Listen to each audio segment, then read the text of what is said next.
What's up guys, it's Captain Muffin here, welcome back to the channel, and today we're going back to the flight simulator.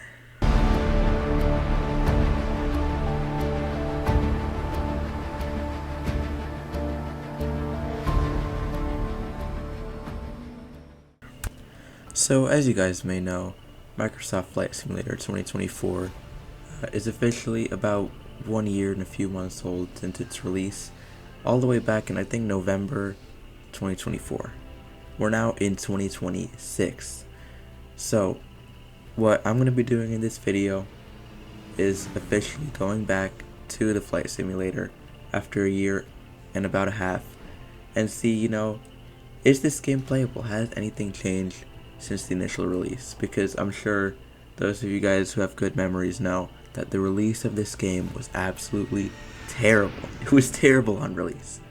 So you can expect a pretty honest review and discussion on coming back to the sim after a year and a half, because I literally have not played the sim in a year and a half.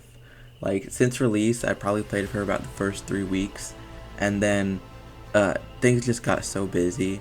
I went back to 2020 because I literally could not run 2024 on my PC. It was too resource intensive, all the cloud streaming, my Wi-Fi wasn't good enough. It was a big disaster. So I've not touched the sim since about December 2024. So everything you're about to hear me react to, hopping back in the sim in 2026, is completely my thoughts.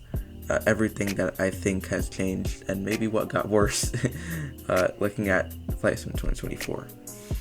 So guys, I've just loaded into the sim and the first thing I saw is they have a Stranger Things activity here, which I don't know what happened here. I guess they sold out. That's kind of hilarious. I don't know if anyone asked for a Stranger Things like DLC for Flight Simulator. That was probably the last thing I expected when I loaded up the game. But anywho, maybe we'll try it out in the video. Okay guys, so I have bought the Stranger Things DLC. It's free. But before we get into that, let's go ahead and check out the marketplace. And would you look at that, guys, the marketplace is working. Back when I first played the sim back in November and December 2024, the marketplace was not up, and I believe it took them a while to actually go ahead and get the marketplace up and working on 2024. Let's go ahead and see what aircraft are available. So going into the aircraft selection here, it looks like the upgrades for the game are the most expensive things you can get on here, which people don't seem to be a fan of given the ratings. We have the BA-146 and Avro RJ that came out at $112. That bundle is quite interesting. Let's see, the Inabil's A350, really awesome aircraft. I do have it. We got the PMDG 777 that got ported over, it looks like, and they actually have ported over the PMDG 737, which is great to see. I mean, we were waiting quite a while for that. I feel like when the game first released, Asobo promised us that all these aircraft add-ons would be compatible like the day of release, right? And then they were like, actually they might need a bit of work, and then we had to wait a year, literally a year, for some of these planes to come out and have compatibility. So that was a big hit on Asobo and Microsoft's part for this game, but I'm glad to see that some of these planes have made their way over to the new sim. So I do want to go ahead and get into the free flight experience in the sim, but before that I do have to look at the settings, because performance was a huge issue when this sim first released. So I'm going to show you guys what settings I'm using.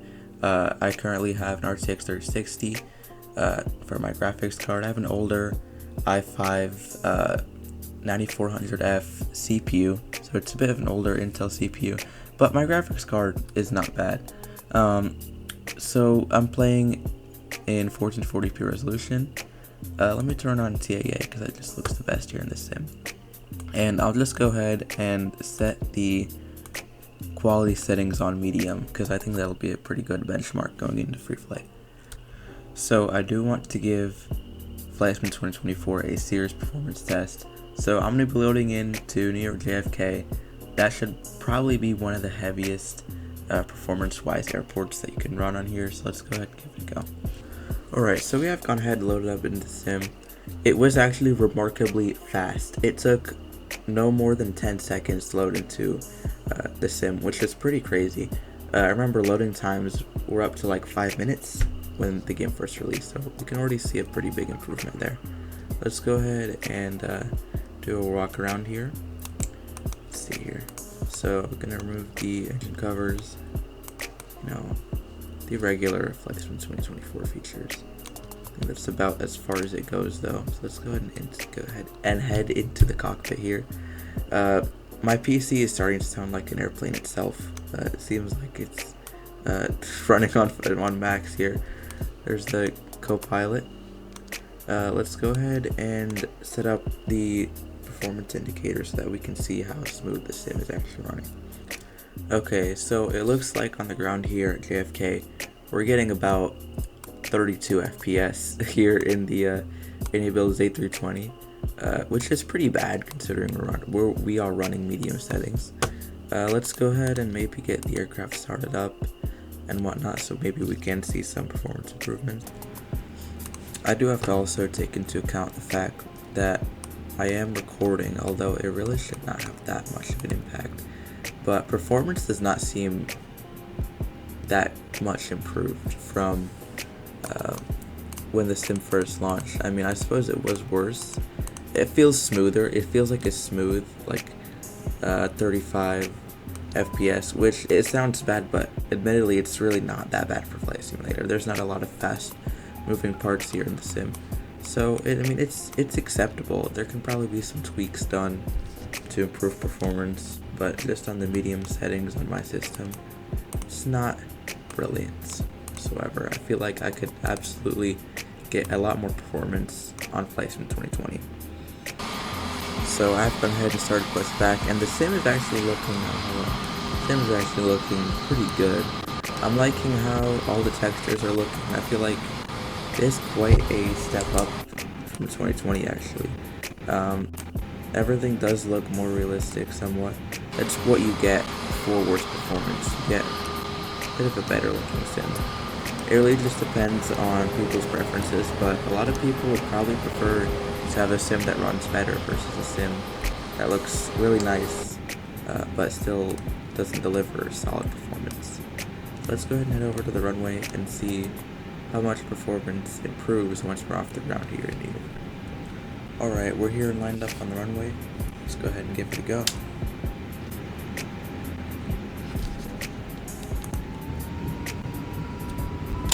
Let's go Toga. No, I did not set up any of this stuff. I was quite lazy, so.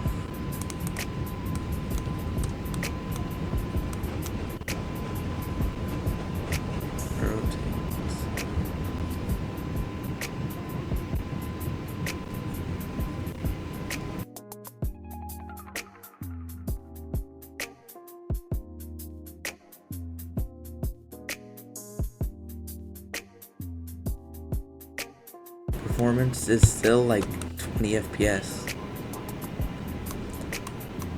So admittedly, the Build's A320 is not very well optimized. Like, it's just not. Unfortunately, Build's aircraft in general are not very well optimized. But if you were to use the Phoenix A320s, it was not well optimized at first, but usually do get pretty good performance. The fly-by-wire gets really good performance all the time. So as of December 2025, the fly-by-wire team has released a compatibility patch for the A321X and the A380, which is quite nice. Those are great aircraft, free aircraft, and they run pretty well in the sim. Now, I'm not sure how well they run on 2024 because the fly-by-wire team said that it's just a basic compatibility patch, but that's good to see that more and more add-ons are becoming compatible with the new sim, which is what we'd like to see. So let's go ahead and explore some of the other parts of 2024 that I never really got into, like the activities and missions and all that other stuff. Let's go ahead and check out what's new. Alright, we are back in the career mode. Actually not back, because I've played the career mode a little bit, but never on the channel. So it looks like My boy Emilio Hawthorne is telling me that I've had enough flight hours to take my CPL. If you pass your CPL, you can begin to get paid for successful missions. Oh, nice. Okay, let's go get my certification. Private pilot license. Repass exam. Well, it looks like I've already done it. Anywho, let's go ahead and see what this career mode has in store for us. See how good of a pilot I am as well. I remember a career mode used to be full of bugs, so if I don't run into any bugs here, then I'm gonna say career mode gets the Captain Muffin star of approval. So I'm at the holding point here, and something that is definitely a strength for Flight Simulator 2024 is the seasons. It's quite cool to see how the trees, like the deciduous trees at least, have lost their leaves now that we're in winter, which is pretty awesome. I don't believe that's something in 2020. Tree 1559er, taking off runway 27, left close traffic, Kilo Mike Romeo Tango. You can see the snow on the ground, the grass looks a lot better. There are some nice graphical updates that are much appreciated.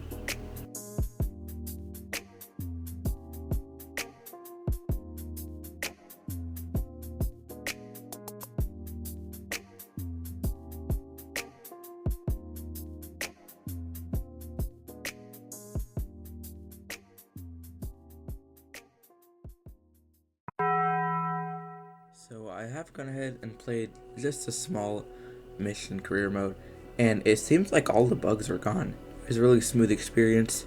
I got really good performance. Everything was pretty smooth. It was very different from the quite miserable career mode experience that we saw when the game first came out. So the career mode is not something that's for everybody. Like, it was a big complaint at the beginning because it felt like Asobo and Microsoft were taking the game in a different direction.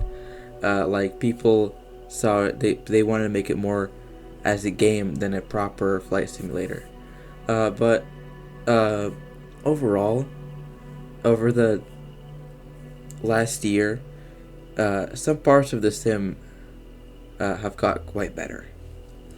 The problem is, though, is that we're saying like a lot of the things that we were saying at the beginning. Like, when this game first came out, it was like, okay, we'll give it a year, and then in a year we're gonna see that all the new mods are gonna be compatible. They're gonna fix the bugs. The performance is gonna look better. We're gonna see better graphics. You'll be able to download content on the marketplace, which you can now. So overall, a year later, I would say that the simulator has not quite got to the level that we would expect, right? We've seen some things happen. We've seen some aircraft compatibility.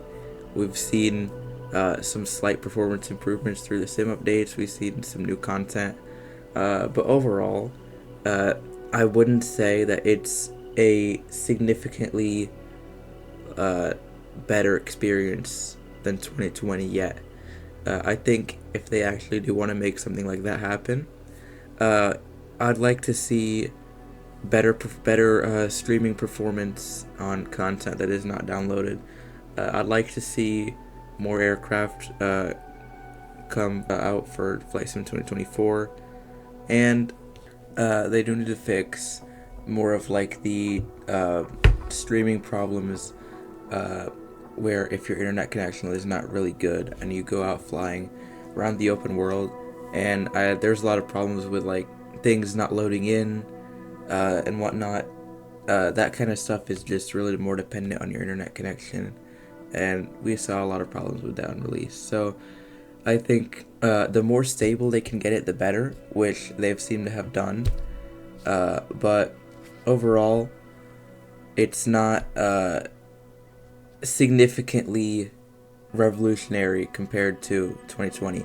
What I think it has accomplished, though, is it's retained all of the features of 2020, minus probably the performance and the rendering of the world. And it's brought in a lot of new stuff, like the missions and the activities and whatnot, which I personally don't do a lot of those. but it is going to bring a lot more new people to the flight sim community, which is great. Like, you may not see the advantages of it, but it is going to have its advantages. We're going to see more support for the game. We're going to see more add-ons come out, and it's just a net positive. That's probably the biggest thing that this sim has accomplished. So yeah, those are my thoughts on Flight Sim 2024, 1 year and a half after release. If you guys do want to see some more Flight Sim 2024 content, it'll be coming your way. I'll be making some more shortly, especially looking forward to trying out the new fly-by-wire aircraft for 2024. So if you're interested in that, make sure you go ahead and subscribe. I would really appreciate it. Thank you guys so much, and I'll see you in the next one.